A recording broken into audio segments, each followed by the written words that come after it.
আজকে আমার ঘুম ভেঙেছে কাঞ্চনের রান্নার টুংটাং শব্দ শুনে। সকালে হেলদি ব্রেকফাস্ট খেয়ে দুপুরবেলায় বানালাম সর্ষে ইলিশ, সাথে মাছের মাথা দিয়ে বাঁধাকপির তরকারি। মিহি এখন দারুণ হাম্পি দিতে শিখেছে। দুপুরবেলায় খাওয়া দাওয়া সেরে আমরা একটু বের হলাম বাইরে ঘুরতে। হ্যালো এভরিওয়ান, আমি পায়েল। নতুন একটি ভিডিওতে সবাইকে এত এত ভালোবাসা। আশা করি আপনারা সবাই খুব ভালো আছেন, আমরাও কিন্তু বেশ ভালোই আছি।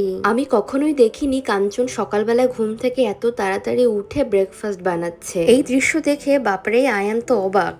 ওর রান্নার এই টুংটাং শব্দে আমার ভেঙেছে ঘুম, সাথে মেয়েটারও। ছেলে মানুষ যতই কাজ করুক না কেন, মেয়েদের মতো অত গুছিয়ে কাজ করা ঝক্কি আছে বাপু, মেয়েদের জিনেই আছে এমন ব্যাপার। তাই তো মেয়েরা রমণী হয়ে সংসারেই আসে। যাই হোক, দিনের শুরুতেই এত সুন্দর একটা মিল প্রেপ করেছে, যেটা আমার খুব ভালো লেগেছে। এরকম প্রতিদিন হলে মন্দ হয় না বলুন। বয়েল এগ, সাথে চিকেন ব্রেস্ট, অ্যাভোকাডো, আর তার সাথে মিক্স বিন। যাকে সকালবেলা খাবার দাবার খেয়ে নিয়ে একটু রেস্ট করে আমি আবার রান্নাঘরে চলে এলাম আজকে দুপুরবেলায় চটজলদি কিছু খাবার বানাতে। এমনিতেই না আজকে একটু বেলায় রান্নাঘরে এসেছি, তাই এত বেলায় কি দিয়ে কি রান্না করব ভেবে না পেয়ে ফ্রিজ খুলে দেখলাম বেশ কিছু ইলিশ মাছ রয়েছে। ওই ইলিশ মাছ ভালো করে সর্ষে পোস্ত, অল্প একটু দই দিয়ে, সুন্দর মতো কাঁচা লঙ্কা দিয়ে ভালো মতো মেখে আমি একবারে চাপিয়ে দিয়েছিলাম। হাতে মেখে যে কোনো মাছ মাংস রান্না করতে যেমন চটজলদি হয়, তেমনি খেতেও হয় অন্য সবকিছুর থেকে দারুণ ভালো।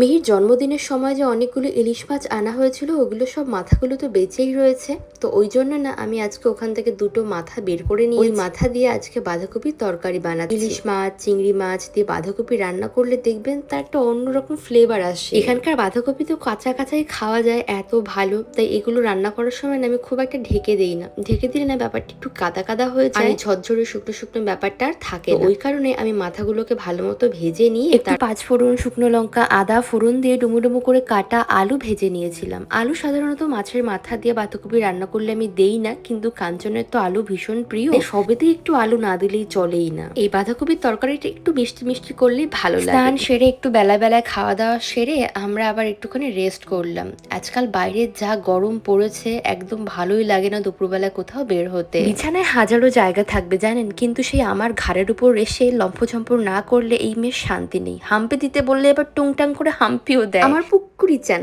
কি যে লক্ষ্মী আর মিষ্টি হয়েছে আমার সোনা বাচ্চা। আমি ছোটবেলা থেকে এখন অব্দি দেখে আসছি আমার মা কনি আঙুলটা হালকা করে কামড়ে আমার মাথার উপর একটু থুতু ছিটিয়ে দিত, আর আমি আমার মেয়ের বেলায় তাই করি। মায়ের এমন কাজে নাকি সন্তানের আশেপাশেও কোনো নেগেটিভ এনার্জি পাত্তা পায় না। যাই হোক, রোদ্দুরের তাপটা কমতেই বিকালবেলায় আমরা একটু সেজে গুজে তিনজনে মিলে বের হয়েছি। ক্যামেরার সামনে আমার বর কেন যে হাসে না, সত্যি আমার তা বোধগম্য আজও হলো না।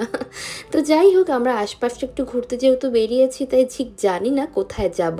কার সিট থাকলেও মিহি খুব একটা কার সিটে এখন আর বসতে চায় না। ছোটবেলায় 2-1 বার বসেছে, কিন্তু তারপরও সেফটির জন্য তো পাশে রাখতেই হয়। এখন তো বড় হচ্ছে, বাইরে বেরোলে চারদিকটা একেবারে ঢালুমালু করে দেখে। বেশ গরম পড়েছে বলে ওকে আমি আর লেগিংস পরাইনি, তবে না মশার কামড়ের ভয় আমার বরাবর থাকে। আমি আর কাঞ্চন আমরা কিন্তু দুজনের কেউই খুব একটা মশা চোখে দেখতে পাই না, কিন্তু তারপরও ওকে যে কোত্থেকে সে উড়ে এসে জোরে বসের মতো কামড়ে দিয়ে চলে যায়।